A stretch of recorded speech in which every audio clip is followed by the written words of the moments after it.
हम दूसरी कंपनी पर आज फोकस करेंगे जो कि इंडिया की दिग्गज इंजीनियरिंग कंपनी है। जी हाँ, मैं बात कर रही हूँ ग्रीव्स कॉटन। कल कंपनी के Q4 के नतीजे आए और नतीजे अगर देखें तो मिले जुले रहे। आय 20% बढ़ी है, 620 करोड़ पर आई है और मुनाफा 22% बढ़कर 17 करोड़ रहा। लेकिन कामकाजी मुनाफा और मार्जिन में गिरावट देखने को मिली। लेकिन आगे का आउटलुक और किस तरीके के अहम ट्रिगर्स रहे इस बार के नंबर्स में, ये जानने की कोशिश करेंगे। कंपनी के ग्रुप CFO दलपत जैन साहब हमारे साथ शो में जुड़ रहे हैं। मिस्टर जैन, गुड आफ्टरनून, बहुत बहुत स्वागत है। पहले तो सर नंबर्स को कैसे डिफाइन करेंगे? टॉप लाइन में बढ़िया ग्रोथ देखी थी, बट कामकाजी मुनाफा जैसे मैंने कहा वहाँ पर थोड़ी सी दिक्कत दिखी है। इन्फ्लेशन प्रेशर वही रीज़न है sir? Good afternoon Swati. So अगर हम अपने क्वार्टर के रिजल्ट्स देखें तो इसमें दो पार्ट्स है। एक लास्ट ईयर के Q4 से जहाँ पे 19% की टोटल इनकम में ग्रोथ है और प्रॉफिटेबिलिटी EBITDA 41 करोड़ रहा इस क्वार्टर का। वो लास्ट ईयर से मार्जिन में डिग्रोथ है, but that's mainly because of the product mix.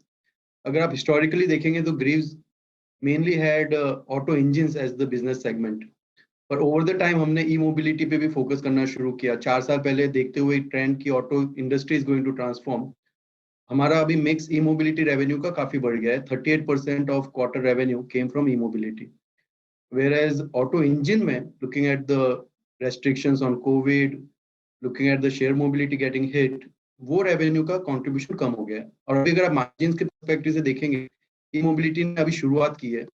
ये क्वार्टर पैट लेवल पे it has been profitable, but वो मार्जिन जो ऑटो इंजिन में आ रहे थे उसको पहुंचते हुए अभी टाइम लगेगा। तो वो मिक्स की वजह से लास्ट ईयर के Q4 के कंपेयर में इस बार EBITDA मार्जिन में थोड़ा सा कमी है। पर अगर आप क्वार्टर ऑन क्वार्टर देखेंगे compare to Q3, there is a good growth from 3% to 7% in the EBITDA margin, and that's what is a more driver. A sequential basis revenue has also grown by 28%. Sure sir. Sir E mobility positive turn हुई है Q4 FY22 में, मैं देख रही हूँ। Overall outlook कैसा है इस सेगमेंट का? आगे करंट इश्यूज जो हम देख रहे हैं विद ई टू व्हीलर्स, जो बर्निंग इश्यूज हैं कंट्री में, उसका कितना बड़ा एक कंसर्न देखते हैं आप आगे? सो स्वाति, टू पार्ट्स। एक तो अगर आप हमारे ई मोबिलिटी बिजनेस को देखेंगे तो हमने over the time with inorganic and organic expansion two wheelers और थ्री व्हीलर्स का पोर्टफोलियो अपने ग्रुप में कंबाइन ये किया है।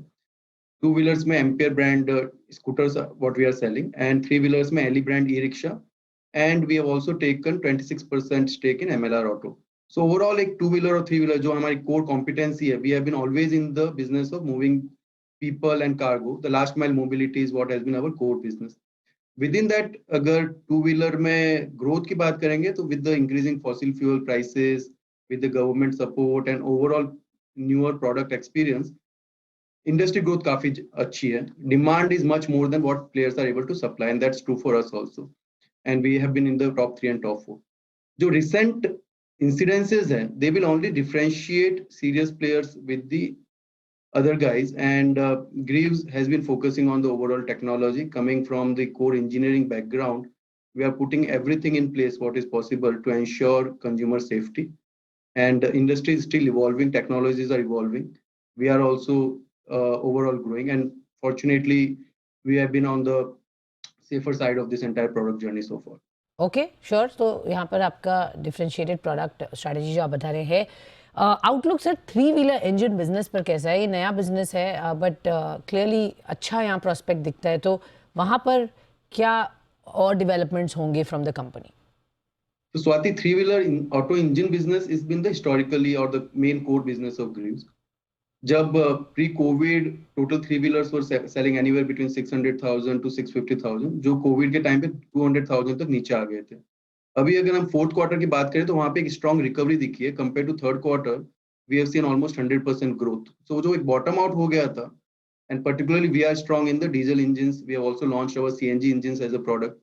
तो वहां से अभी ये मोमेंटम कंटिन्यू होते हुए दिख रहा है। As we see, the business overall is going to only strengthen from here in the auto engine compared to what we saw in the COVID period.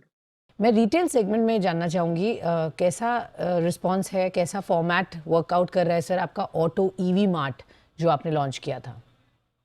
Right, सो हमारे रिटेल में दो पार्ट्स है। एक जो हम लोग स्पेयर्स सप्लाई करते हैं थ्रू हमारे डिस्ट्रीब्यूटर और डीलर्स, और सेकंड पार्ट जहाँ पे हम सर्विस, स्पेयर्स और रिटेलिंग तीनों part through our exclusive showrooms करते हैं। एंड यू आर राइट, हमने भी एक latest auto EV mart as a new concept शुरू किया था which is for multi brand EV products.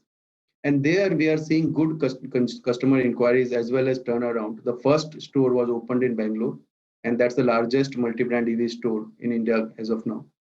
We have got good inquiries for further franchises as we go forward, and the plan is to expand into tier 1 and tier 2 towns of India with our multi-brand EV format. So overall, जो EV पे tailwinds है, that is also supporting our multi-brand EV format store. Okay तो response अच्छा मिल रहा है sir. एक सवाल clearly यहाँ पर दिख रहा है, company aggressive growth plan expansion mode में है, क्योंकि मैं देख रही हूँ डेट फिगर आपकी 4 करोड़ जो FY21 से सीधे 233 करोड़ हुई है FY22 में. तो ये जो पैसा आप जुटा रहे हैं ये कहाँ यूज़ होगा और क्या आगे और पैसे जुटाने की ज़रूरत पड़ सकती है नेक्स्ट 3-4 साल में? कंपनी के ग्रोथ प्लान्स क्या हैं सर? क्या टारगेट्स हैं top line bottom line capex को लेकर? ओवरऑल स्ट्रैटेजी समझाएं सर. श्योर. सो स्वाति, इसमें दो पार्ट्स है. अगर हम लोग डेट के साथ कैश भी देखें तो हमारा ग्रॉस कैश भी 416 हो गया है as on 31st of March, and cash भी काफी बढ़ गया है. सो नेट डेट लेवल पे 273 करोड़ से 205 करोड़ का नंबर है एज ऑफ 31st मार्च 2022. और ये सारा कैश इंटरनल अक्रूवल से एक्यूमुलेट हुआ है, वो पूरा इन्वेस्ट हुआ है हमारे ई मोबिलिटी एक्सपेंशन में. Close to 350 crore we have invested in e-mobility, and some part of that as part of making each of our businesses independent for their own capital requirement, हमने वो part of capital external debt से जुटाया है. और वही debt जो हमारी subsidiary companies में है, close to 235 crore debt that you are seeing. From here on, the overall investment is going to continue on a new capex, R&D for both our e-mobility business as well as our engines business. And e-mobility में हमने एक साल पहले बोला था जैसे total 700 crore के investment का प्लान है और उस प्लान पे हम लोग कंटिन्यू कर रहे हैं. बट सर और फंड्स जुटाने की जरूरत तो अब नहीं है, या इतने में आप already expansion is taken care of?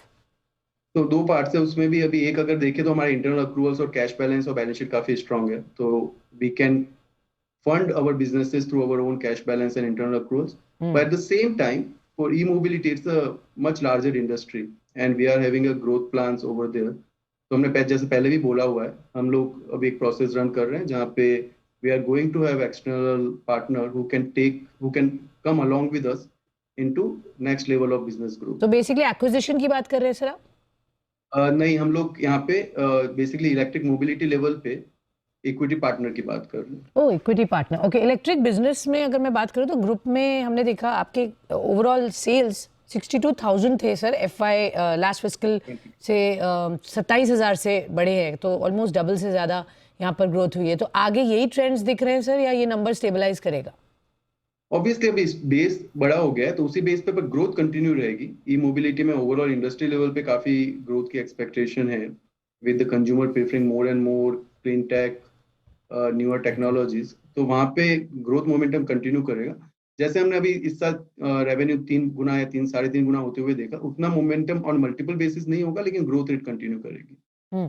और एक्सपोर्ट्स को लेकर सर किस तरह से ग्रोथ दिख रही है, और जो कंसर्न्स हैं अभी जियोपॉलिटिकल टेंशंस हैं उसका कुछ असर आप देख रहे हैं बिजनेस पर?